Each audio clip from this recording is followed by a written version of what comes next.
Welcome back to another amazing episode of Rounds of the Knight's Table. I'm Jim. Today we're going to talk about A Star is Born.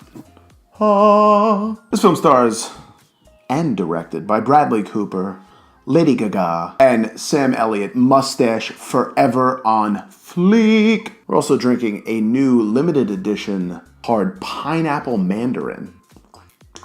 Ooh, that's dangerous. This tastes like every bit of deliciousness that it should be. This film's about a fading country star, although is he fading? Because he still had fucking amphitheaters sold out like what? Runs into Gaga. He meets her in a drag bar, which, I mean, he's an alcoholic, so he's looking to get a drink anywhere. He doesn't give a shit. It's just magic. He feels the magic. And they end up going to this other bar because that bar is closing, and she punches this dude in the face. He puts some peas on her hand, and then she showcases her nose, which, I mean, is fabulous. She sings this song that she made up on the fly, and he says, I think you might be a songwriter. He invites her out to a show. She shows up. He brings her on stage night one. She reluctantly went, though, because she was like, fuck that, I'm not going to that. Who's he? I mean, I know who he is, but who is he? She rocks it.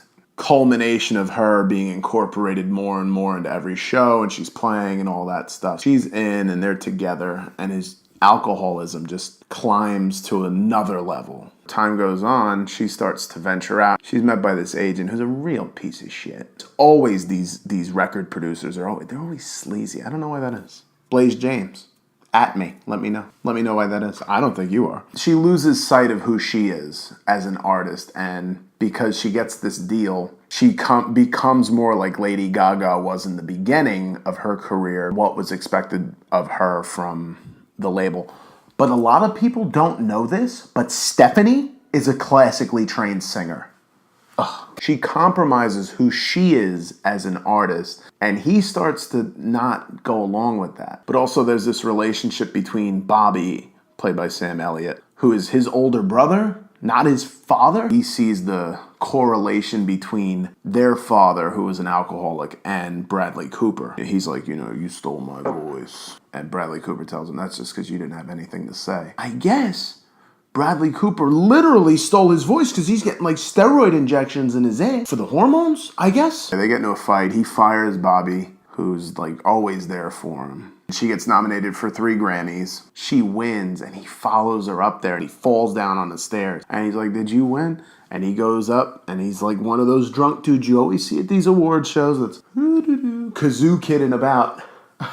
And then all of a sudden he pisses himself. And it's so bad. Like, you could feel that tension. It's like Michael Scott embarrassing. Scott's Tots, whenever that episode happened. So then he has to go to rehab. But when he gets out of rehab, he's doing all right. This fucking record producer comes in. He's like, listen, she'd just be so much better without you in her life. She's going on tour. She doesn't need you. She tells him to come to the show. We're gonna sing Shallow together, and people will love you. They'll forgive you and forget about all this. So she goes ahead of him. He's getting ready to leave, and he stops. When she leaves, he drops that line on her again that he used earlier in the movie. I just want to get another look at you.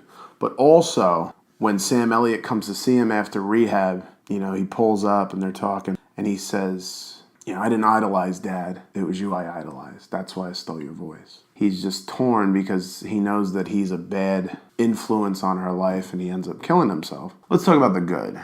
The acting is phenomenal. This movie, they hit it out of the park with Gaga. Very much reminded me of Marissa Tomei, My Cousin Vinny, or at least, not that it was the same character, but, that level of performance. And in fact, shows up in like a floral leotard the same way Tomei did. So, and the Dice Man is in it. Andrew Dice Clay plays her father. What? Bradley Cooper did really well. I mean, this movie was shot so well. Even Dave Chappelle being in there was fine. I thought, Chappelle, very underrated. He was in You've Got Mail. I didn't mind it. But then Eddie Griffin shows up to wed them together. Where did Eddie Griffin come from? The only drawback to this movie for me was the length. It dragged a little bit. Was it rushing or was it dragging? Especially when he was spiraling hard. It was really sad in the end. Even if you know it's coming, it's still really sad. If you know anybody who's gone through that, if you've ever had those thoughts, I ask you to go seek help. Reach out to anybody that'll listen. Know that you're not alone in this world, and don't allow yourself to be alone. Don't become victim of your own mind. Suicide is very real. It's very unfortunate, and it affects so many people, so many more people than you would think. I hate for somebody to feel that that is the best solution to a temporary problem. You know, with that, I'd have to score this film 8.4 out of 10. This film it was everything that I had hoped it was going to be. You know, the setting, the feel of this movie, the chemistry of everybody in this movie, the music.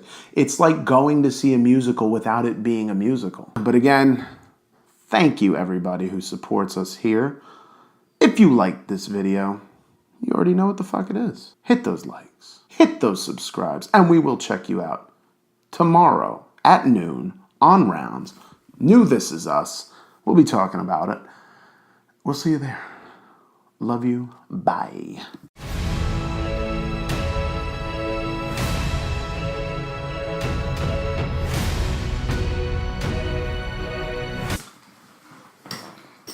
Already know what it is.